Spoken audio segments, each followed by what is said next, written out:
देखिए बात करेंगे random variable and probability distribution. Random words आपने पढ़ा है ना, रैंडम एक्सपेरिमेंट। जब आप कोई भी एक्सपेरिमेंट करते हैं तो रैंडम एक्सपेरिमेंट करते हैं, ठीक है। तो नाम से तो लग रहा है कि भाई जब हम कोई एक्सपेरिमेंट कर रहे हैं, एक्सपेरिमेंट बोले वो फिजिक्स केमिस्ट्री वाला नहीं, मतलब डाई को फेंक रहे हैं, प्रोबेबिलिटी की हम बात कर रहे हैं, डाई को फेंक रहे हैं, कॉइन को फेंक रहे हैं, तो उसमें जो सैंपल पॉइंट होते हैं उनको रैंडमली हम सेलेक्ट कर रहे हैं। तो वो रैंडमली सेलेक्ट करना वही रैंडम वेरिएबल्स है, नहीं समझे, ठीक है। तो जैसे मैं आपसे कहूँ कि भाई 2 कॉइन्स मैंने फेंकी, तो भाई 2 कॉइन्स फेंकने पर सैंपल स्पेस क्या मिलने वाला है, तो आप कहेंगे भाई हेड हेड मिलेगा, हेड टेल मिलेगा, टेल हेड मिलेगा और टेल टेल मिलेगा। इन्हें सैंपल पॉइंट कहा जाता है, ठीक है। तो अगर मैं इसका प्रोबेबिलिटी डिस्ट्रीब्यूशन निकालूं, एक प्रोबेबिलिटी होता है, एक प्रोबेबिलिटी डिस्ट्रीब्यूशन होता है, ये थोड़ा बहुत 12th में आपको पढ़ाया गया है, थोड़ा स्टैंडर्ड इसका हाई जाएगा। अगर मैं प्रोबेबिलिटी डिस्ट्रीब्यूशन की बात करूं, डिस्ट्रीब्यूशन की बात करूं, मैं मान लेता हूं x लेता हूं और x है नंबर ऑफ हेड्स, ठीक है। तो नंबर ऑफ हेड्स अगर लेते हैं तो अब देखो इसका डिस्ट्रीब्यूशन बनाइए आप, यहाँ x लेंगे और यहाँ उस x की प्रोबेबिलिटी लेंगे, तो आपको साफ साफ दिख रहा है इसमें कुछ एक्सपेरिमेंट है जिसमें एको हेड नहीं आए हैं, या तो 1 हेड आया है या तो 2 हेड आए हैं, यानी x की वैल्यू या तो 0 हो सकती है, या तो 1 हो सकती है, या तो 2 हो सकती है। क्यों? अगर मैं आपसे कहूँ कि 0 हेड आने की प्रोबेबिलिटी क्या है, तो आप कहेंगे भाई 1 केस ऐसा है 4 में से जिसमें 0 हेड हैं, तो इसकी प्रोबेबिलिटी 1/4 आने वाली है, आएगी, आने वाली क्या है। और हम कहें 1 हेड आया, तो आपने कहा 2 केसेस में 1 हेड आया, तो इसकी प्रोबेबिलिटी 2/4 आएगी, और 2 हेड आया आपकी प्रोबेबिलिटी 1/4 आएगी। तो इसी को कहा जाता है प्रोबेबिलिटी डिस्ट्रीब्यूशन। ये क्या कहलाता है? Probability distribution. और जो यहाँ पर आपने रैंडम वेरिएबल लिए है ना, x जो आपने लिए रैंडमली लिए है ना, 0 1 2, इन्हें कहा जाता है random variable. Random variable note करते रहिएगा क्योंकि हम रब करते रहेंगे। इन्हें रैंडम वेरिएबल कहा जाता है, ठीक है।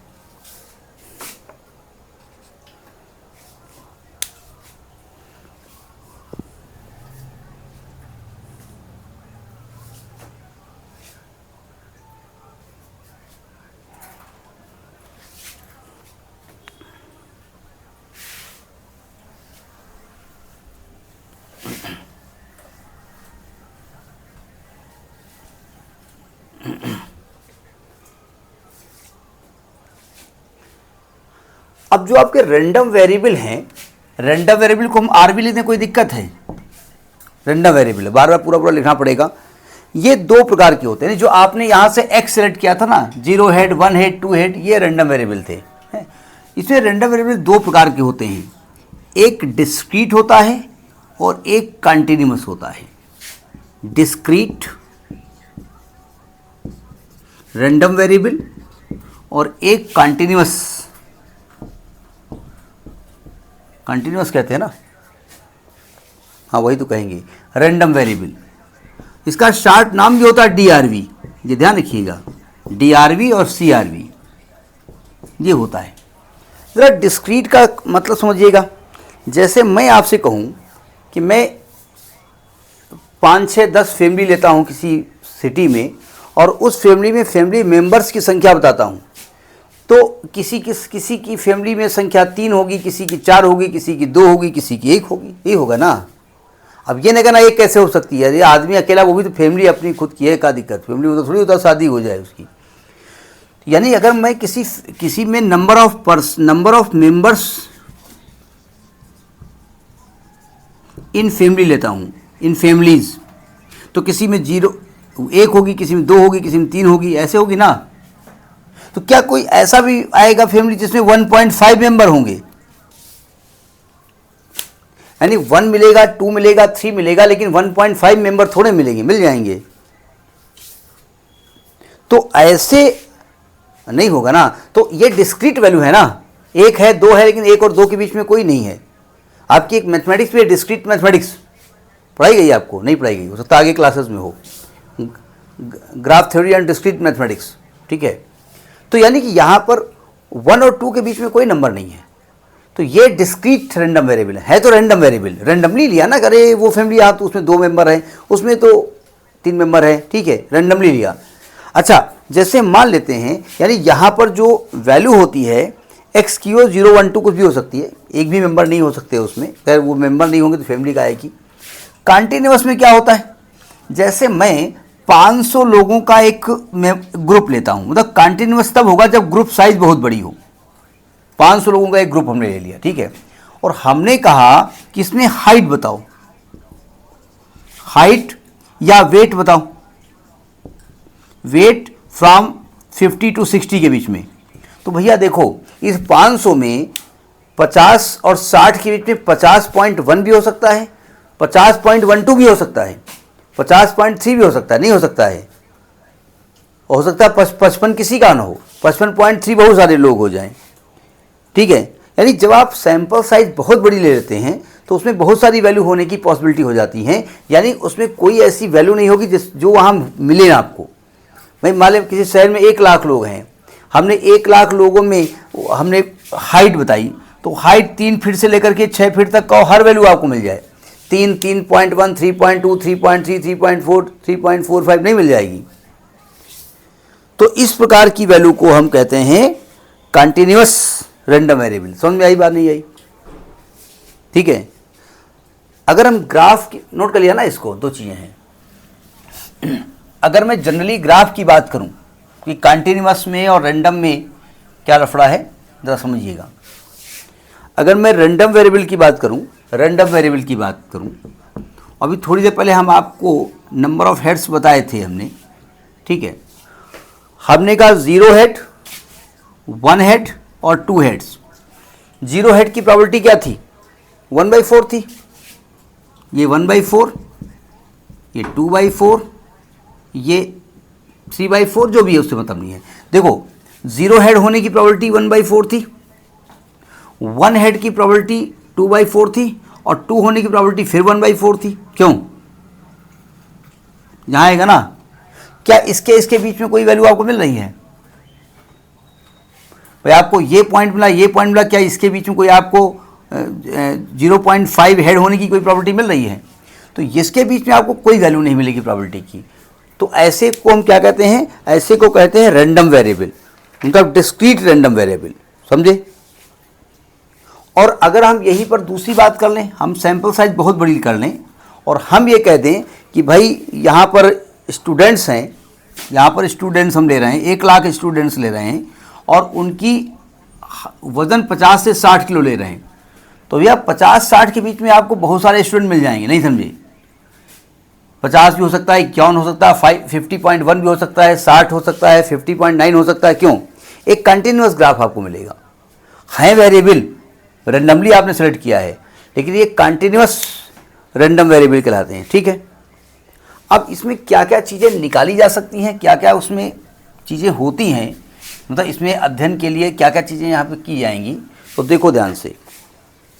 हमने रैंडम वेरिएबल 2 बताए, एक हमने बताया डिस्क्रीट रैंडम वेरिएबल, एक हमने बताया कंटिन्यूअस रैंडम वेरिएबल, ठीक है। अब देखो डिस्क्रीट रैंडम वेरिएबल में जो प्रोबेबिलिटी होती है px, वो ग्रेटर आर इक्वल टू 0 होती है, पहली बात तो वो तो उसमें भी होगी, है ना। और यहाँ पर जो प्रोबेबिलिटी का सम होगा सिग्मा px, वो 1 होता है। अभी हम प्रोबेबिलिटी डिस्ट्रीब्यूशन निकाल रहे थे ना, 0 हेड का निकाला, 1 हेड का निकाला और 2 हेड का निकाला, 2 से ज़्यादा हो नहीं सकते। तो अगर तीनों प्रोबेबिलिटी को आप ऐड करके देखो जरा, अभी जो वैल्यू हमने निकाली है 1/4 प्लस 2/4 प्लस 1/4, देखो आ रहा है 1, ठीक है। और यहां पर इसको कहा जाता है प्रोबेबिलिटी मास फंक्शन। क्या कहा जाता है, प्रोबेबिलिटी मास फंक्शन कहा जाता है, मास फंक्शन कहा जाता है, मतलब PMF नहीं, जो ये जो प्रोबेबिलिटी निकलती है ये प्रोबेबिलिटी मास फंक्शन कहलाती है, ठीक है। जो आपका कंटिन्यूअस रैंडम वेरिएबल है, इसमें क्या होता है, इसमें प्रोबेबिलिटी जो fx, इसको तो fx से लिखा जाता है पहली चीज़ तो, मतलब यहाँ जो px लिखते हैं वहाँ fx लिखते हैं, पहली बात, ठीक है। इसको कहा जाता है प्रोबेबिलिटी डेंसिटी फंक्शन। ये कहलाता है प्रोबेबिलिटी डेंसिटी फंक्शन। अभी इसके बारे में बात की जाएगी। डेंसिटी फंक्शन कहते हैं, जैसे यहाँ पर आपने कहा था पी एक्स की वैल्यू ग्रेटर, भाई है तो वो भी प्रोबेबिलिटी है वो, लेकिन उसका नाम दिया गया प्रोबेबिलिटी डेंसिटी फंक्शन, ठीक है। यहाँ पर भी एफ एक्स की जो वैल्यू है वो भी ग्रेटर आर इक्वल टू 0 होती है, ठीक है। यहाँ जो सिग्मा होता है, यहाँ पर सिग्मा की जगह इंटीग्रल होता है, क्योंकि सिग्मा में आप जब निकालते हो तो डिस्क्रीट वैल्यू जितनी होती हैं अलग अलग उनको ऐड कर दिया जाता है, लेकिन यहाँ तो कंटिन्यूअस है, ठीक है। तो ये माइनस इन्फिनिटी से plus infinity F x D x, और इसकी वैल्यू क्या होती है 1 होती है वो सिग्मा ही, लेकिन लिखने का तरीका वो होता है। समझ में बात आ गई ना। अब एक आध क्वेश्चन डिस्कस कर लेते हैं कि ये भाई प्रोबेबिलिटी फंक्शन क्या होता है, रैंडम वेरिएबल तो मालूम ही हो गया क्या हो गया, और प्रोबेबिलिटी डिस्ट्रीब्यूशन क्या होता है, ज़रा समझिएगा। जैसे मैंने एक एग्जांपल लिया, हमने कहा a fair die is toss once, short में बोल रहे हैं, यानी एक डाई को हमने कितनी बार फेंका, 1 टाइम्स फेंका। अब बिना कहे आप समझ गए कि जो सैंपल स्पेस आने वाला है वो 1 2 3 4 5 आने वाला है, सॉरी 6 भी आने वाला है। एक डाई को हमने वो एक बार फेंका और कहते हैं एक्स, रैंडम वेरिएबल जो है एक्स है वो denotes the number of even numbers, यानी x क्या डिनोट करता है, number of even numbers, number of even numbers, even numbers, ठीक है। तो कहते हैं आप इस find the probability distribution of x, आपको प्रोबेबिलिटी डिस्ट्रीब्यूशन निकालना है ऑफ x। जरा देखो ध्यान से, अगर आप डाई फेंकोगे, सब प्रैक्टिकली बताओ इवन नंबर कितने आएंगे ऊपर। अब आप दिमाग लगाइए, मतलब मैं x जानना चाहता हूँ, x, और उसका px जानना चाहता हूँ। बताइए अगर हम एक डाई फेंक रहे हैं तो इवन नंबर कितने ऊपर आएंगे, उसकी ऊपर फेस में आएंगे, या तो एको नहीं आएगा, भाई मान लिया 1 आ गया, 3 आ गया, एको नहीं आएंगे, 0 आएंगे, और या तो 1 आएगा, एक से ज़्यादा थोड़े आएंगे भाई। ऊपर चाहे 2 आवे, चाहे 4 आवे, चाहे 6 आवे, तीनों थोड़े एक साथ आ जाएंगे, नहीं समझे। तो 0 आने की प्रोबेबिलिटी है क्या होती है भाई, 0 आने की प्रोबेबिलिटी मतलब ऑड नंबर की 1/2, और 1 आने की प्रोबेबिलिटी 1/2। क्यों भाई, इवन नंबर आने की प्रोबेबिलिटी 1/2 होती है ना भाई, 3/6 से वो लगेगी ना। तो अब बताओ यहाँ पर जो px है वो ग्रेटर इक्वल टू 0 है, उनका सम 1 है, तो इसे प्रोबेबिलिटी डिस्ट्रीब्यूशन कहते हैं। जो प्रोबेबिलिटी आपने लिखी है इसको प्रोबेबिलिटी मास फंक्शन कहा जाता है, ठीक है। अब जैसे एक और एग्जांपल ले लेते हैं, इसका बस आगे बढ़ जाते हैं, मतलब प्रोबेबिलिटी डिस्ट्रीब्यूशन एक तरीके से हम बता रहे हैं आपको। देखो ध्यान से, मैं एक और एग्जांपल लेता हूं।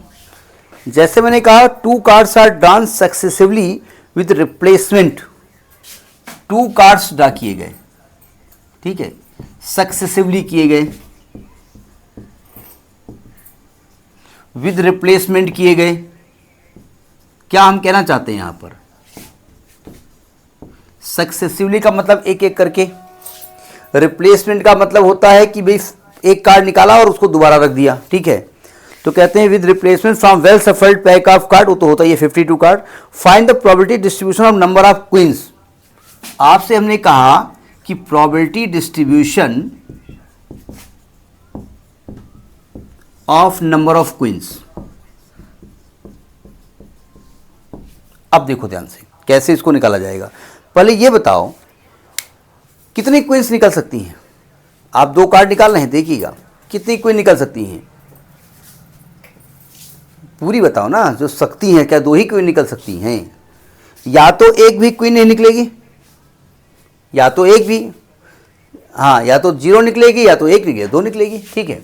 तो देखिए जो आपका x होगा ना वो रैंडम वेरिएबल है x, या तो 0 निकलेंगी, 1 बाद निकालते हैं, 2 बाद निकालते हैं, और उसका px निकालने जा रहे हैं। देखो ध्यान से, अब 0 निकलने की प्रोबेबिलिटी क्या होगी बताइए, प्रोबेबिलिटी ऑफ 0 क्वीन निकलने की प्रोबेबिलिटी क्या होगी बता सकते हैं?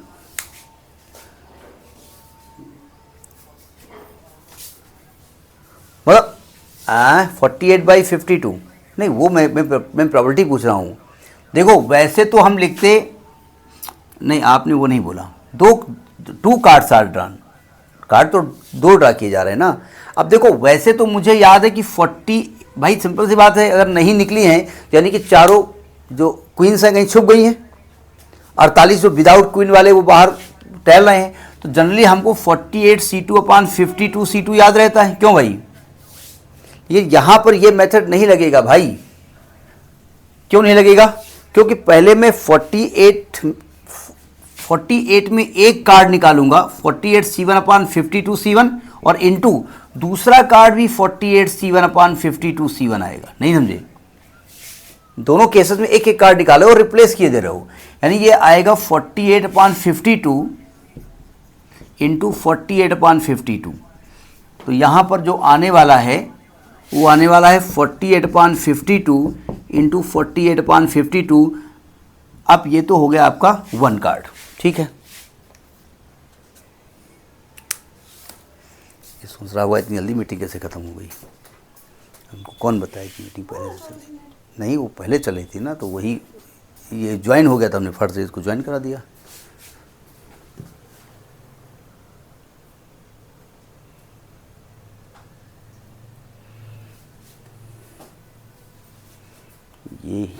ये वाज ज्वाइन फर्स्ट, ये वाज ज्वाइन ऑलरेडी,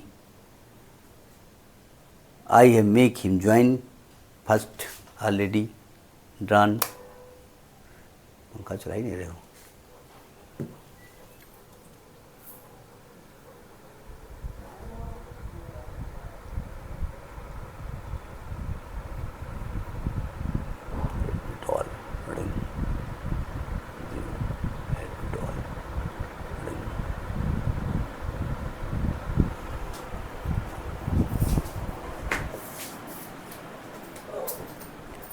हेलो, एक मिनट, एक्चुअली में वो मीटिंग पहले चल रही थी ना, तो वो ऑलरेडी चल रही थी, तो उसी हिसाब से वो ख़त्म हुई है। अब देखो, अब एक क्वीन लेते हैं, एक क्वीन निकली। अगर एक क्वीन निकालने का तरीका क्या होगा भाई? 4 में से एक क्वीन निकाला 4/52। अब एक क्वीन निकल आई, हमने कहा अच्छा रानी साहिबा नमस्ते, और बाद में रानी साहिबा को फिर वहीं घुसेड़ दिया उसी कार्ड के अंदर, ठीक है। लेकिन अब दोबारा जब हम निकालेंगे तो भाई क्वीन को अलग कर देंगे, भी वो 52 कार्ड में नहीं निकालेंगे, 48/52 निकालेंगे। क्यों भाई? तो आएगा 4/52 इंटू 48। अच्छा, अगर विदाउट रिप्लेसमेंट होता तो फिर सेकेंड कार्ड जो होता उसका सैंपल पॉइंट जो है 51 कार्ड का हो जाता है ना। अच्छा, दोनों क्वीन निकल रही हैं, दोनों क्वीन निकल रही हैं, तो दोनों क्वीन निकालने का तरीका क्या होगा? पहली क्वीन 4/52 और दूसरी क्वीन 4/52, क्योंकि दोबारा वही क्वीन निकल सकती है, क्योंकि मैंने ऑलरेडी क्वीन साहिबा को दोबारा उसी हरम में भेज दिया है। हरम कहते हैं ना जहाँ राजा की रानियाँ रहती थी, ठीक है।